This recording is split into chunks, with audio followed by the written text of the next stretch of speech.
합장하시고 나는 관세음보살 세 번 하겠습니다. 나는 관세음보살, 나는 관세음보살, 나는 관세음보살.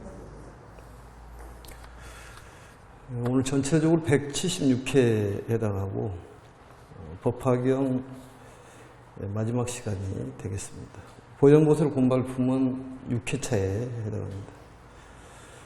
오늘 859회 밑에서 첫째 줄 2장 아래쪽입니다. 제일 아래쪽에. 전번 시간에 2장에서는 부처님께서 보현보살을 찬탄하는 그런 내용인데, 이 보현보살께서 이 경을 수호하고 많은 중생들을 이제 즐겁고 편안하게 함으로써 그러한 큰 공덕과 자비가 성취됐다, 이런 말씀을 하셨고, 또한 이제 이 보현보살은 법화경을 널리 알리는 법사를 보호하는 보살이 보현보살입니다. 그래서 이 경을 수호하는 공덕이 불가사의한 공덕이 있다. 결국 법화경이라는 것은 아무라도 배울 수 있는 경이 아니고 이 생에 한 번만 들어도 그 공덕이 대단하다, 이런 얘기입니다. 그래서 법화경이라는 것은 이 기쁨을 주는 경전이라고 해서 법열경, 기쁠 열자를 써서 또 법피경, 법열경 이렇게 얘기합니다. 그래서 이 경을 수호하는 공덕에 대해서 말씀을 했고, 또 보현보살의 이름자만 간직하는 사람도 역시 큰 공덕이 있고, 또 석가모니 부처님께서 이름자를 간직하는 사람, 결국은 보현행을 실천하는 사람을 이제 보호했다는 그런 말씀이 전번에 2장의 내용입니다. 그리고 이제 오종 수행자, 수지, 독송, 해설, 서사라는 이 5가지의 법신, 법사를 통해 가지고 수행을 통해서 우리가 많은 사람들에게 알리는 그러한 사람들은 석가모니 부처님을 직접 만나 뵙고 또 그 가르침을 듣는 그런 상태가 되는 것이다. 그래서 부처님께서는 이런 사람들에게 머리를 만져주고 또 옷으로 덮어줄 거다, 이런 얘기했습니다. 또 이러한 수행을 하는 사람들은 항상 이 편안하고 즐겁고 또 세속의 즐거움에 탐착하지 않는, 그런데 물들지 않고 항상 편안한 그런 상태에 이를 것이다, 그런 얘기입니다. 그래서 이제 우리들이 할 얘기는 열심히 이제 전법 교화를 하고 또 많은 보시 공덕을 지으면은 일이 저절로 되기 때문에 이러한 경전을 공부하는 것도 대단한 공덕과 또 부처님께 공양 올리고 또 보시 공덕이기 때문에 우리들의 앞날은 확 트여 있는 그런 앞날이라고 볼 수가 있습니다. 또한 이제 우리가 인연이라는 것이 나로 인해 가지고 그 주변 인연이 맺어지는데, 이렇게 법화경을 공부하는 사람들은 이제 지금부터 또 내지는 앞으로 계속 나쁜 인연이 맺어지지 않을 것이다. 왜냐하면은 그 연꽃에 더러운 흙탕물을 묻지 않듯이 내 마음이 깨끗하기 때문에 더러운 것이 와서 자리를 잡을 수가 없다, 그런 얘기입니다. 그래서 우리는 편안한 마음으로 살아가고 또 이 생을 마감하면은 반드시 다음에 좋은 생이 기다리고 있다는 그런 믿음도 필요합니다. 그랬을 때 우리 생을 마감하면서 편안히 갈 수 있지 않을까, 이런 생각이 듭니다. 그래서 바로 이 법화경이라는 것이 그만큼 귀중한 가르침이다, 이렇게 보시면 될 것 같습니다. 그래서 이제 전번 시간에 859페이지 아래쪽에 첫 번째부터 할 차례인데, 그 위에 보면은 세속의 즐거움을 탐착하지 않으며, 어떤 사람이 그러냐, 이 경전을 받아 지니고 읽고 외우며 바르게 기억하고, 이 바르게 기억한다는 것은 실천하는 걸 얘기하는 것입니다. 익히며 베껴 쓰는 이가 있으면 마땅히 할 이런 사람은 석가모니 부처님을 직접 만나고 입으로 법화경을 들은 것 같으니라. 이런 사람들을 얘기하는 거예요. 이런 사람들은 그 마음이 깨끗하기 때문에 더러운 그런 세속의 탐착들이 붙지를 않고, 또 그런 사람들하고도 코드가 맞지 않기 때문에 아예 친해지지가 않는다, 그런 얘기입니다. 그러니까 더러 이제 이런 얘기를 하잖아요. 우리 뭐 애들이 있는데 좋은 어떤 상대자가 있으면 소개 좀 시켜주라 그러는데, 그것은 내가 그 그릇을 갖추면은 저절로 모여들게 돼 있습니다. 그러니까 우선적으로 내가 행복으로 가득 채우고 기쁨으로 가득 채우면은 주변이 그런 사람들만 모이는 거고, 좋지 못한 사람들은 자연히 정리가 된다, 그런 얘기입니다. 그래서 이 행복이라는 것이 외부적으로 온다면은 그게 떠날 것이지만은 내부적으로 행복을 갖춘다면은 영원히 내 것이 되는 것이기 때문에 내가 우선 행복을 찾으면은 거기에 따르는 주변이 형성이 되는 것입니다. 그래서 주변에 나를 해치는 사람이 많이 생긴다는 것은 내가 그만큼 업장이 두텁다고 생각을 하고 열심히 수행하고 포교는 데 앞장서면은 빠른 시간 내에 업장이 소멸될 거라고 생각합니다. 그래서 그런 사람을 사귀는 것도 기뻐하지 않고 여러 약한 사람, 곧 백정이나 돼지, 양, 닭, 개를 기르는 자나 사냥꾼이나 여색을 파는 자들과 친근하지 함을 좋아하지 않으니라. 그러니까 백정 이런 사람들은 이제 죽이는 것인데 그 마음이 살생의 마음에 물들지 않는다, 그런 얘기입니다. 그래서 이런 그 오종수행을 열심히 하는 사람들은 오직 부처님의 가르침만 따르지 주변에 더러운 것들은 붙지를 않는다. 거꾸로 얘기하면 더러운 것이 붙는다는 것은 결국 내 책임이다, 그런 얘기죠. 내 업이라고 생각을 해라, 그런 얘기입니다. 그래, 내 업이라고 생각하고 받아들이면은 그게 수용을 하면은 자연히 해결되게 되어 있습니다. 그러니까 어떤 부분이든 간에 지금 내 처지에 감사하라는 말이 있는데, 어떤 상황이든 간에 감사할 줄 아는, 또 환경을 탓할 것이 아니라, 또 아니면은 인연을 탓해서 이럴 것이 아니라 모든 부분에 감사하는 것이 필요하다, 이렇게 정리를 하시면 될 것 같습니다. 그 다음에 보시면 이제 마지막 줄입니다. 오늘 할 차례입니다. 또 그런 사람은 마음이, 그 사람이라는 것은 오종수행자를 얘기하는 거예요. 마음이 곱고 순박하여 바르게 생각하고, 순박하고 바르게 생각하고. 이 질직이라는 말은 이제 마음이 성실하고 곧다, 이런 얘기죠. 마음이 성실하고 곧다. 순박하고 바르다. 그게 이제 유유자적한 마음을 이렇게 표현합니다. 순박하고 바르다, 정직하다. 유유자적한 마음. 순박하여 바르게 생각하고 복덕에 넘어갑니다. 복덕에 힘이 있어. 복덕에 힘이 있다, 그 말이죠. 복덕과 지혜를 얘기하지 않습니까? 그래서 스님들이 축원할 때 보시자 복덕구조 이렇게 얘기하지 않습니까? 그래서 많이 베푸는 것이 복덕을 갖추는 거예요. 이 생에 금전적인 것도 좀 베풀고 정신적인 것도 좀 베풀고 마음을 좀 넓게 생각하는 그런 도량이 넓은 사람이 필요하고, 법화경이라는 것은 모든 경전의 총론이라 그렇다면은 우리가 법화경을 공부하는 사람들은 다른 경전도 이렇게 홀대해서는 안 되고 다 봐야 됩니다.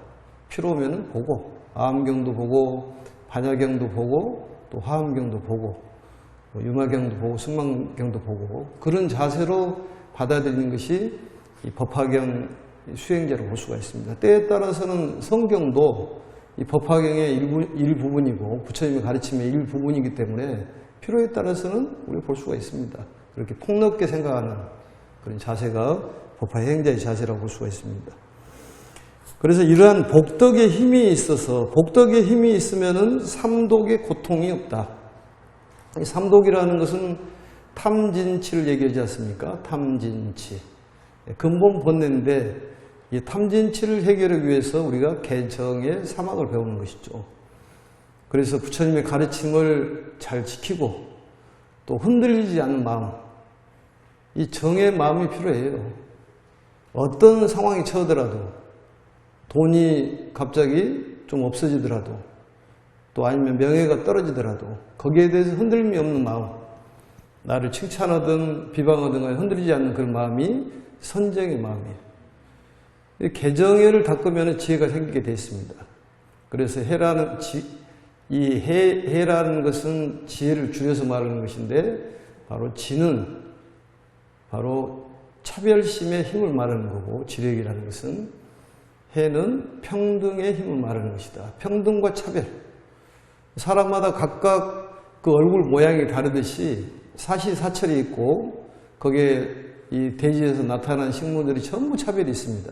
그 차별도 알아야 되겠지만은 근본적인 것, 이 평등한 것도 있다 그 말이죠. 그 하늘처럼 평등하는 그런 마음, 그 마음을 바로 평등심이라고 그러는데, 모든 일체 중생이 두두물물 화화초초가 불성이 있다는 걸 아는 것이 바로 평등을 아는 것입니다. 그걸 지혜라고 얘기를 해요. 그래서 이 복덕이 있으면은 삼독심이 없다는 소리는 개정의 사막을 닦아서 우리가 충분한 이 복덕이 있기 때문에 그런 고통도 받지 않는다. 그래, 법화경전을 공부하는 사람들이 이렇다 그 말이죠. 결국은 삼독심이 저절로 없어진다. 없애지 않으려고 하더라도 수행을 하면 저절로 없어진다, 그런 얘기입니다. 그 다음에 이제 이 질투, 와만, 사만, 증상만으로 인한 고통도 받지 않으며 복덕이 있는 사람들, 결국은 이 경전을 잘 공부를 해서 많은 사람들에게 알리는 것이 우리들이 해야 될 일입니다. 그런 사람들을 얘기하는 거예요. 그런 사람이 복덕이 있는 사람입니다. 공덕과 복덕이 있는 사람이에요. 근데 이 질투, 와만, 사만, 증상만은 이 네 가지의 말세 현상이라고 그래요. 말세에 이런 것들이 너무 충만합니다. 특히 증상만자들이 많죠. 깨닫지도 못하고 깨달았다고 그렇게 큰 소리 치는. 그래서 그게 도문 증상만들, 또 속중 증상만자도 있지 않습니까? 그 얘기는 여러 차례 했습니다. 증상만자들. 그리고 잘못된 어떤 우월감에서 생기는 것을 증상만이라고 해요. 알지도 못하면서 아는 척하는, 겸손하지 못하는 걸 얘기하는 것이죠. 이 질투라는 것은 그 여자들이 더 질투가 많은가요? 남자들이 많은가요?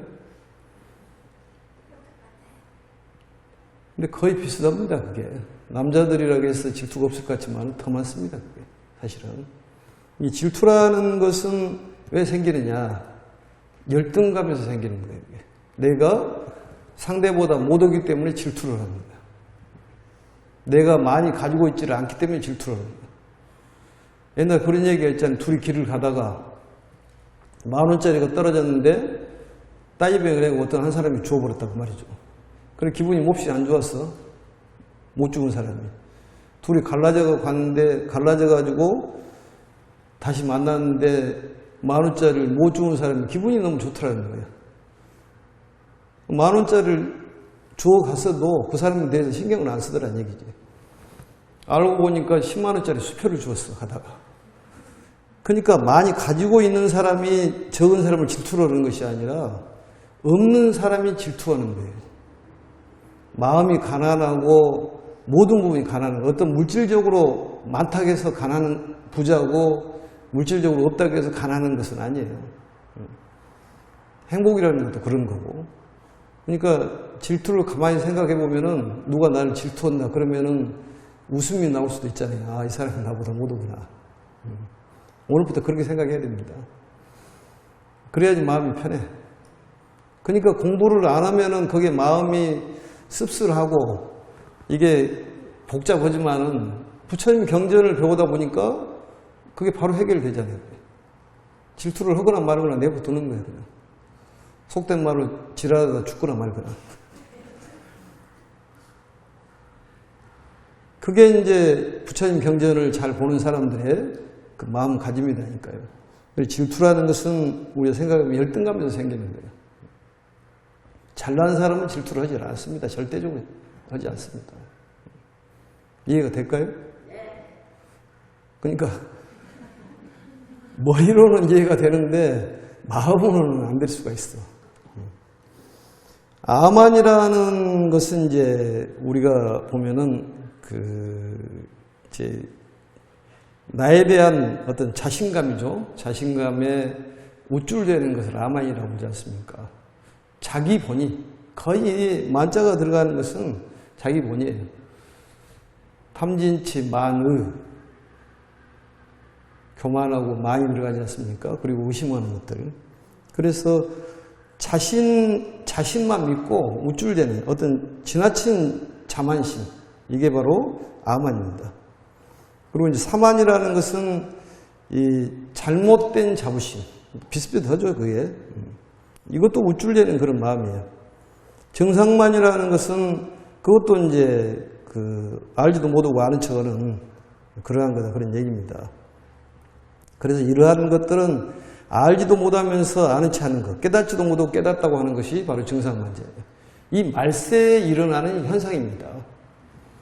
그리고 주변에 보면은 깨달은 사람들이 들어있잖아요, 보면. 본인이 부처라고 얘기하는 사람들, 망언을 하는데 이 말세 현상에서 그런 사람들이 나오는데, 혹세무빈하는 그런 사람이 나오는데, 이런 데에 우리는 빠져들지가 않는다, 그 말이죠. 확고한 정법을 공부하는 사람들이기 때문에 그런 더러운 거에 물들지가 않는다. 거기에 신경 쓸 것 없다, 그 말이죠. 그래서 이것을 네 가지의 말세 현상이라고 합니다. 고통도 받지 않으며 그 사람은 욕심이 적고 만족함을 알아서, 욕심이 적고 만족함을 알아서, 왼쪽에 보시면은 거기 나오죠. 소욕, 지족이라고 나옵니다. 소욕, 지족. 소욕, 지족. 위에 보면은 또 유복덕력이란 말이 나오지 않습니까? 그러니까 이 정신적인 행복의 힘을 복덕력이라고 해요. 정신적인 행복의 힘, 복덕력. 그러니까 원만 부족한 그런 마음을 가지고 있는 힘. 원만 부족한 마음을 가지고 있는 힘. 그래서 소욕지족이라는 말은 이 욕심은 적고 만족함은 크다, 그 말이죠. 만족함을 안다, 그 말은 크다는 소리예요. 그러니까 욕심이 적고 만족함을 안다. 이게 정말로 필요한 얘기입니다. 이 소욕지족이라는 말을 많이 들어보셨겠지만은 어떤 환경에서도 감사하라는 소리예요. 어떤 환경에서도. 근데 본인들이 지금 처지에 원망하고 한탄한다고 그래가지고 일이 잘 풀리냐? 그렇지가 않습니다. 원망하고 한탄한다고 일이 풀립니까? 저절로? 뭐 3박 4일을 고민한다고 그래가지고 고민이 해결된 건 아닙니다. 안 되는 것은 안 되는 거예요. 그래서 거기에 너무 끄달려가지 말아라. 오유지족이라는 말도 있지만 소욕지족. 적은 것으로 만족할 줄 알아는 소리는 지금 현재 내가 처해 있는 것에 감사할 줄 알아야 한다는 얘기입니다. 근데 우리는 감사를 하는 것이 아니라 불평불만을 늘어놓지 않습니까?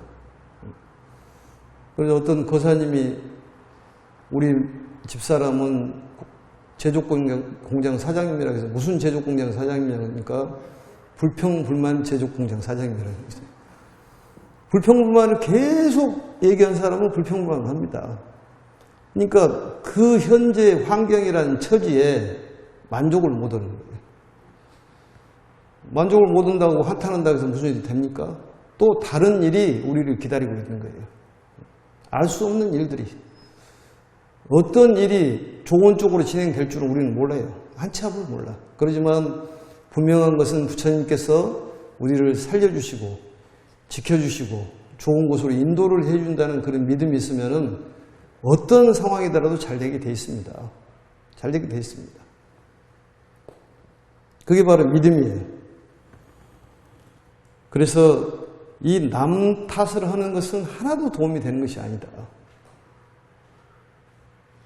본인이 다 만드는 것이, 행복도 본인이 만드는 것이지 다른 사람이 만드는 건 아닙니다.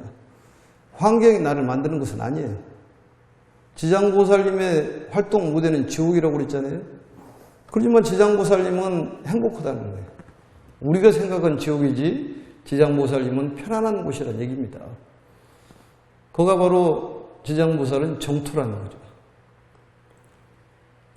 그러니까 절대적으로 우리 법화경을 공부하는 수행자들은 남 탓하지 말고 또 지나간 일을 너무 한탄하지 말고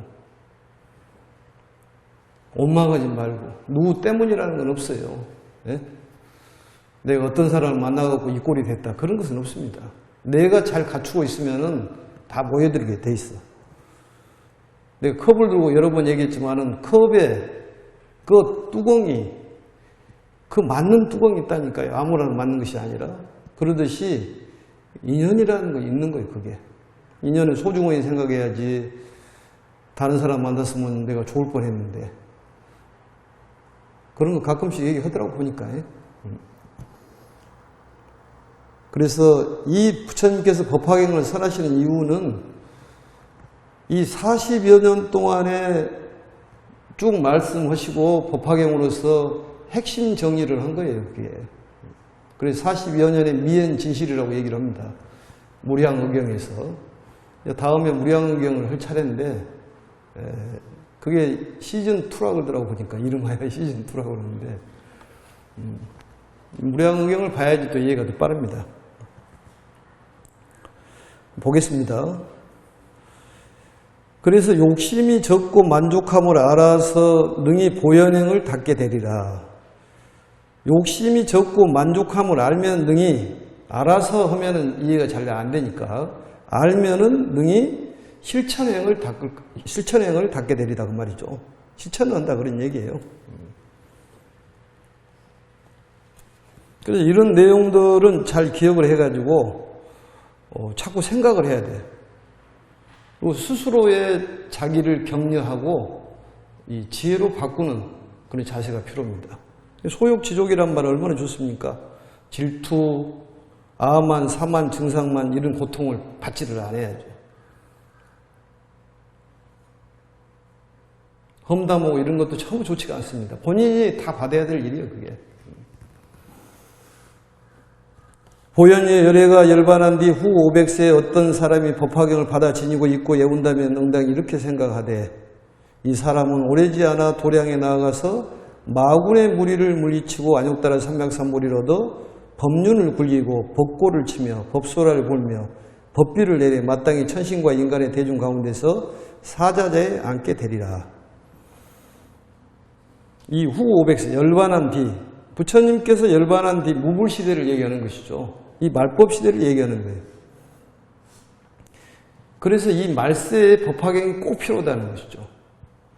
이 말법시대에는 교학만 남아있고 깨달음과 수행자는 없다고 그랬잖아요. 그렇기 때문에 교학을 가지고 이러쿵저러쿵 하는 사람들이 많이 생긴다는 거죠. 그랬을 때 법화경으로 정리를 한다는 얘기입니다. 그래서 이 법화경을 받아 지니고 있고 외운다면 응당히 이렇게 생각하되 어떻게 생각하냐? 법화경을 생명처럼 생각하는 그런 사람들, 실천자를 얘기하는 거예요. 그리고 이런 사람들은 이 사람은 오래지 않아 도량에, 도량이란 말은 도량은 도장을 도량이라고 하지 않습니까? 태권도 도장, 학교도 도장, 하도 태권도 도장에서 많이 쓰니까 우리는 도량이라고 써요. 도량. 깨달음의 장소를 도량이라고 부릅니다. 그래서 수행을 연습하는 거예요. 도량이란 말이에요. 그래서 절에서 열심히 해서 사회하고 하나가 되는, 절에서 열심히 하고 정성을 다하듯이 집에 가서 정성을 다하는, 절하고 집이 둘이 아니다 그런 얘기입니다. 그래서 깨달음의 장소를 도량이라 하고 마군의 무리를 물치고, 마군이란 말은 장애를 얘기하는 거예요. 장애, 마군이. 그래서 이러한 법화경을 공부한 사람들은 500세, 후 500세란 말은 저번에도 설명을 했었죠. 그래서 마군의 장애를 물리치고 안욕따라 삼맥삼보리를 얻어. 이 안욕따라 삼맥삼보리는 무상정등정각인데 부처님의 지혜라고 이렇게 해석을 합니다. 법륜을 굴리고, 법륜이란 말은 부처님의 가르침을 법륜이라고 합니다. 그리고 전법륜이란 말은 부처님의 가르침을 굴렸다. 부처님의 가르침을 이 땅을 이렇게 고르게 하는 것들이 있지 않습니까? 거기 굴리면은 땅이 평평하게 되듯이 우리의 마음의 번뇌가 뭐가 나 있는데 그게 부처님의 가르침에 가면은 평평해진다 그런 얘기죠. 편안해진다는 얘기입니다. 법고를 치며 법소라를 불며 법비를 내리며 법고를 친다. 법소라를 분다. 이것은 진리의 음성, 가르침을 널리 퍼지게 한다 그런 얘기입니다. 이 법비라는 것은 비를 얘기하는 것이죠. 부처님의 가르침을 법비라고 해요. 법이라고 그럽니다. 그래서 중생에게 골고루 혜택을 주는 법비. 하늘에서 비가 내리지만은 똑같이 내리는데 땅에서 대지에는 여러 가지 동식물이 있는데 거기에서는 자기에 알맞게 그 비를 흡수를 하고 각각 다른 모습으로 표현합니다. 약초지품에 나와 있듯이 각유차별이다 그 말이죠. 그게 사람마다 전부 차별이 있다는 거예요. 훌륭한 점이 전부 있습니다. 어떤 사람은 어떤 부분이 훌륭하고 어떤 사람은 어떤 부분이 훌륭하고 이런 것이지 어떤 사람이 다른 사람보다 뛰어나다 이렇게 볼 수는 없어요. 그 뛰어난 부분들이 다 가지고 있다고 말이죠. 우리들은. 그걸 못 찾아서 그러는데 바로 그게 각유차별. 그래서 스님들이 각각 등 고체라고 각각에 알맞게 이 법비를 머금고 이 여러 가지의 꽃을 피우는 그게 법비라 그런 얘기죠. 그리고 법비를 내려 이 천신과 천상계 그런 이 중생과 인간계 대중들이 사자자에 앉게 되리라. 사자자란 말은 부처님의 자리를 사자자라고 하는데 진리의 자리를 사자자라고 합니다. 우리가 그 청법계 할 때 사자후를 하옵소서 이렇게 하잖아요. 사자라는 것은 이 동물의 왕이기 때문에 거기에 비유를 하는 거예요. 그래서 법상에 보면은 사자가 이렇게 몇 마리가 다리를 하고 있지 않습니까? 그래서 이 법화경을 수행하는 이런 사람들은 부처가 될 수 있는 자격이 있다. 보증을 해주는 겁니다. 결국 수기를 주는 부분이에요.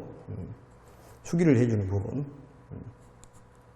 그래서 진리의 소리, 법소라, 법고 이런 것은 전부 진리의 말씀이라고 생각하시면 됩니다. 그 다음에 보겠습니다. 보현이여 만일 후세에 이 경전을 받아 지니고 읽고 외우는 자가 있으면 그 사람은 다시 의복이나 침구나 음식이나 생활품을 탐하지 않아도 원하는 것이 헛되지 아니하고 또한 현세에서 그 복의 가보를 받으리라. 그러니까 경전을 받아 지니고 읽고 외우는 자가 조건이죠. 말세에 필요한 경전이 바로 법화경이다 그런 얘기입니다. 번본에서는 옷과 바루만 나옵니다. 옷과 바루. 왜냐하면은 우리 삼위일발이라는 것은 스님네들은 옷과 먹을 것만 그릇만 있으면은 잠자리가 이제 그렇게 일정하지도 않고 때에 따라서는 가면에서도 자고 그러기 때문에 의식주가 해결이 되는 거죠. 그래서 우리가 말하는 그 생활 필수품, 일상생활에 필요한 그런 물질들이 해결이 된다는 얘기예요. 굳이 바라지 않아도 저절로 갖추어진다. 우리는 그걸 어떤 걸 가지려고 애를 쓰는데 그게 살만치 생긴다는 겁니다. 그것도 얼마나 우리가 감사한 일입니까? 지나친 욕심을 우리는 내지만은 그렇지 않아도 먹고 살만치 된다는 얘기예요. 그래서 또 다시 말하면은 좋은 것들을 너무 탐하지 않는다 이런 얘기겠죠. 왜 그러냐? 이 원래 공덕이 있기 때문에 전생에 공덕이 있기 때문에 현세에 복덕을 받는다 그런 얘기예요. 그리고 우리가 이 생을 마감하더라도 극락세계로 갈 것이니까 너무 걱정은 없습니다. 말끔히 해계로 가야죠. 뭐. 그러지 않을까요? 돈이 많은다고 해서 극락 가는 것도 아니고 명예가 높다고 해서 극락 가는 것도 아니고 명예가 높다가 떨어지면 아줌마 아저씨 돼버려요. 갑자기. 아무것도 아니야. 그거. 응? 돈도 있다고 쓰면은 이름이 회장님 뭐 사장님 얘기해주면 아저씨 아줌마가 돼버리는 거예요. 그것도 한순간이다 그 말이죠. 재물과 명예는 무상하다는 얘기예요. 마음이 편안해야지. 마음이. 정신적으로 편안을 주기 위한 가르침이 법화경이에요. 아니, 소육지족만 알아도 얼마나 집안이 편안하겠습니까? 응? 언젠가도 얘기했지만 남자가 돈을 안 벌어 오더라도 걱정하지 말아라. 위로를 해주는 사람. 돈 안 벌어온다고 달달달 볶아? 돈을 벌고 싶은데 안 벌리는 건 어쩌냐 그 말이에요. 그게. 그걸로 만족을 해야지. 옛날에 500원 썼으면 100원은 만족하고 이렇게 살면 되는 것인데 이게 정신적으로 빈곤하기 때문에 추구하는 것이 많은 거예요. 명예가 부족한 사람이 명예를 찾는 거고 돈이 부족한 사람이 돈을 찾는 것 아니겠습니까? 그래서 원하는 것이 헛되게 되는 것이 아니라 이 수행자에게는 생활만큼의 그런 필요한 것들이 생긴다. 이렇게 정리하시면 될 것 같습니다. 그래서 정신적으로나 또 물질적으로나 현세에 이익이 있다. 우리들은 큰 이익을 얻을 수가 있기 때문에 다급하게 생각하지 말고 초조하게도 생각할 것 없이 불안해할 것 없습니다. 왜냐하면 부처님께서 다 알아서 해주시니까. 그런 믿음이 필요하다니까요. 그래서 수행자는 지나친 욕심을 내지 않는다 이렇게 보시면 됩니다. 그리고 이제 과보에 대해 나와요. 나쁜 거. 만일 어떤 사람이 업신여기며 해방하여 말하기를 너는 미친 사람이다. 쓸데없이 이런 짓을 하는 것이며 아무런 소득도 없으리라 하면 이와 같은 죄의 과보는 세세생생 눈이 멀게 되리라. 그러나 그를 공양하고 찬탄한 자는 이 세상에서 좋은 과보를 받으리라. 그러니까 너는 미친 사람이다. 뭐하게 법화경을 멀리 알리고 법화경에 매달리냐. 이렇게 얘기하는 사람은 눈이 멀어본다는 스님 말이 아닙니다. 그것은 경전에 나온 말이니까. 세세생생 계속 눈이 멀어버린다는 얘기야. 왜 그러냐. 불종자를 끊어버리기 때문에 그렇다는 거예요. 부처님의 종자를 싹을 깎아버리기 때문에 그런 큰 과보를 받는다는 얘기입니다. 그런데 찬탄하고 그를 공양하는 자는 좋은 과보를 받는다. 그렇다면 우리가 지혜가 있는 사람 같으면 좋은 과보를 받도록 노력을 해야죠. 다른 사람을 험담하고 질투하고 시기하는 것은 나중에 본인에게 돌아옵니다. 그게. 우리 옛말에 반말은 지가 듣고 남말은 새가 듣듯이 이런 흉보는 얘기하면서 누구한테 얘기를 하지 말어. 너만 알고 있어. 그 얘기가 나만 알고 있어라고 얘기했다까지 얘기가 나오고 돌아다닌다니까. 그게. 그러니까 비방은 좋지가 않습니다. 그런 경험이 있어봤겠지만은 묵묵히 흔들리지 말고 선정수행이 그래서 필요한 거예요. 누가 말하거나 어쩌거나 그냥 조용히 하면은 다 일이 잘 해결되게 돼 있습니다. 그래서 여기에 대한 과보, 죄가 크다. 그래서 법화경을 수행한 자를 가볍게 여기서는 안 된다고 말이죠. 큰 과보를 받는다. 장님이 돼버린다는 소리는 이 눈이 있어도 못 본다는 소리죠. 진실을 못 본다. 아무리 좋은 걸 갖다 놔도 이게 보석인지 무엇인지 모른다니까. 그래서 예전에 그 탐험가들이 그 원숭이들이 뭐 어떤 이 다이아몬드가 가지고 놀면은 돌로 던지면 원숭이들이 던져줬다고 하는 게 다이아몬드를. 원숭이가 다이아몬드인지 쓸모를 모르니까. 그게 바로 장님이다 그 말이죠. 이것이 진짜인지 저것이 진짜인지 이게 똥인지 이것이 황금인지를 구별을 못한다 그 말이죠. 그런 장님이 돼버린다는 거예요.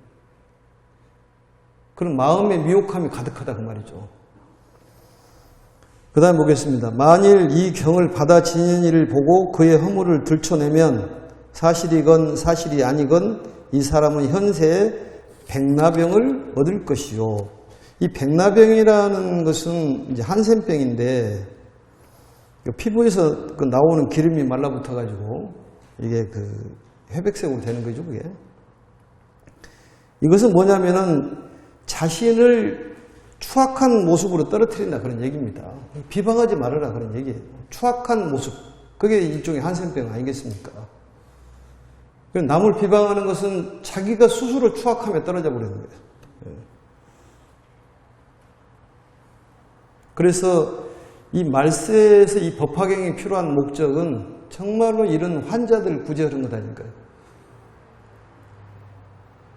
이 환자를 구제하려면 의사가 필요하잖아요. 부처님이 의사 아니겠습니까?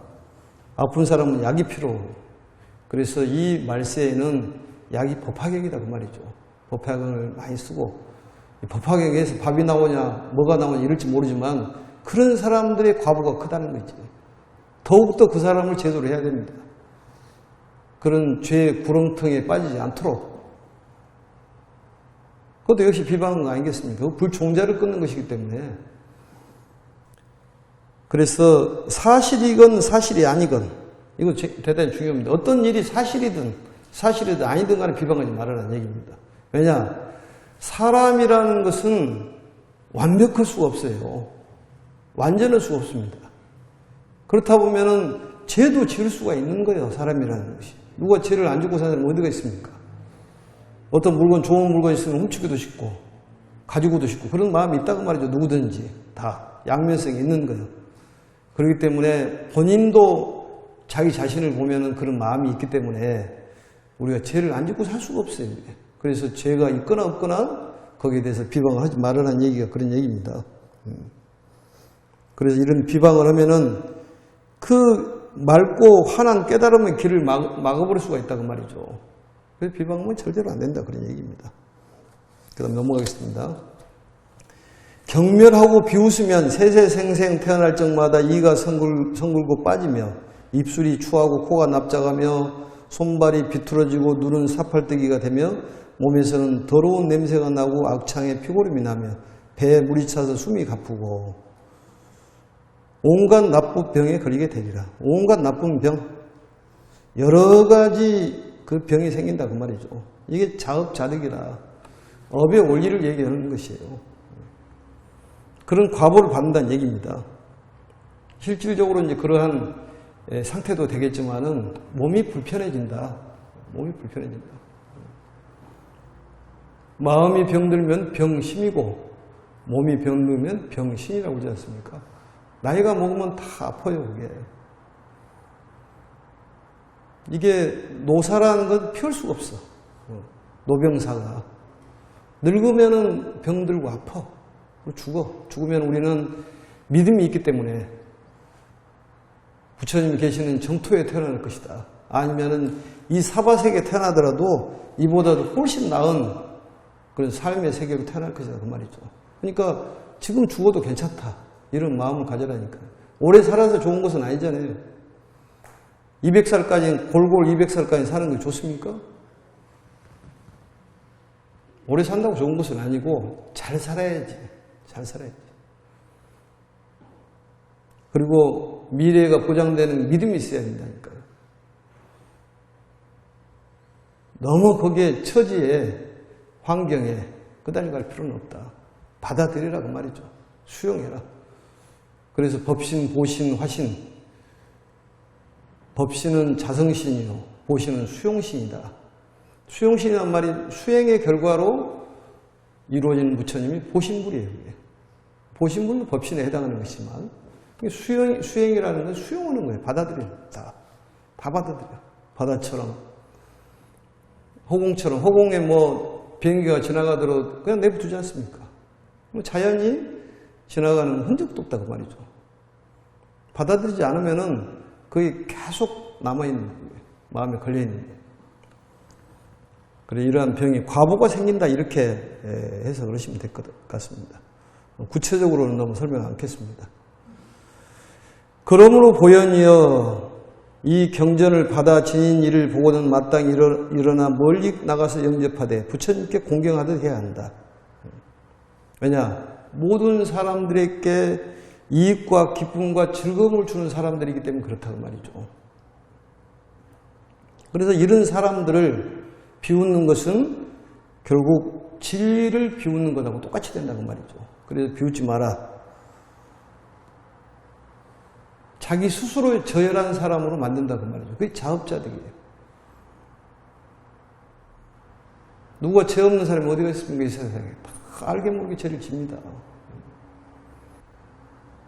그래서 모든 사람이 이익을 주는 것이다.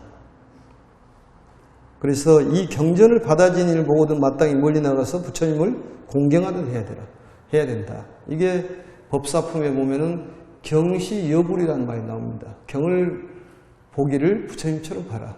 이 경에 차경의 이유 열의 전신이다. 이 경전에 부처님의 전신이 있다. 경전을 소중히 여겨야 한다는 얘기입니다. 많은 사람들에게 알리고 또 우리는 법화경을 공부한 사람들이기 때문에 모든 장애는 이제 물러가는 거예요.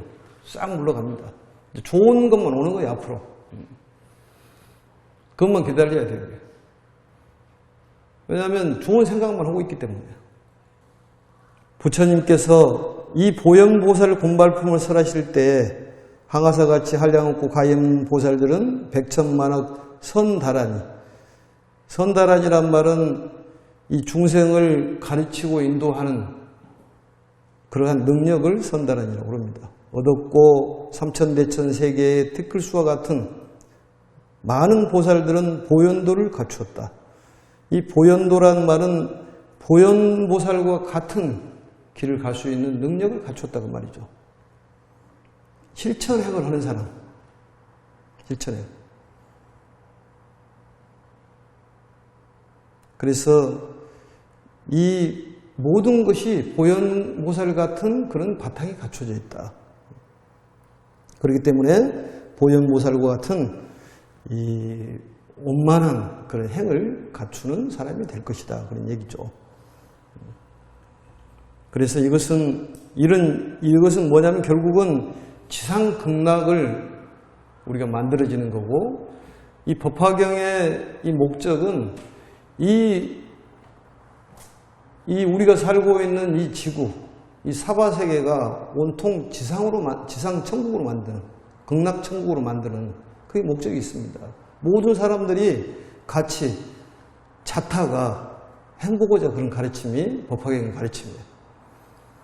그래서 모든 이 세상에 있는 지도자들, 각 나라의 대통령들도 법화경을 공부를 해야 된다.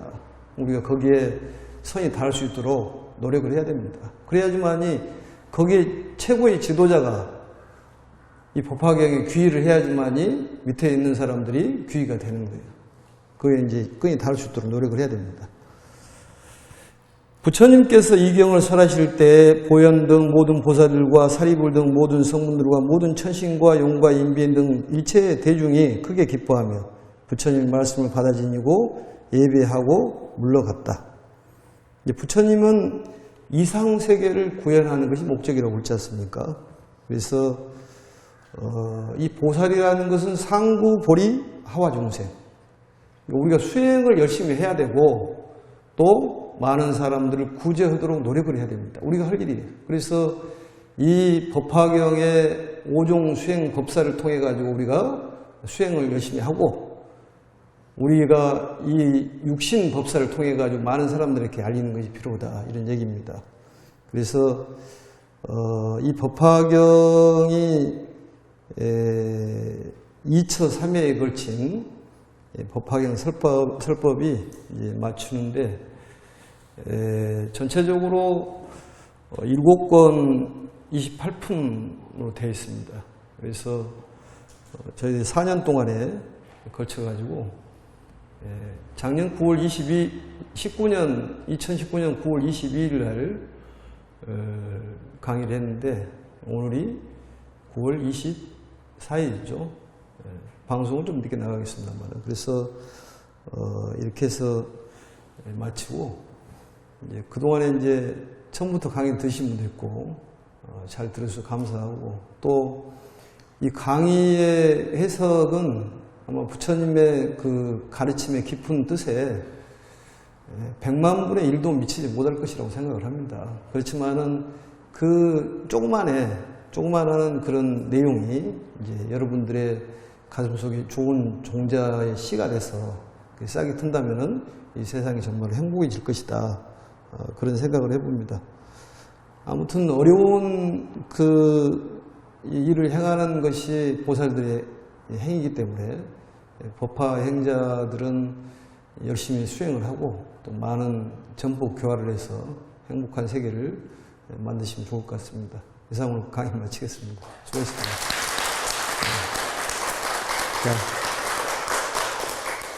나는 관세음보살 세 번 하겠습니다. 나는 관세음보살. 수고하셨습니다.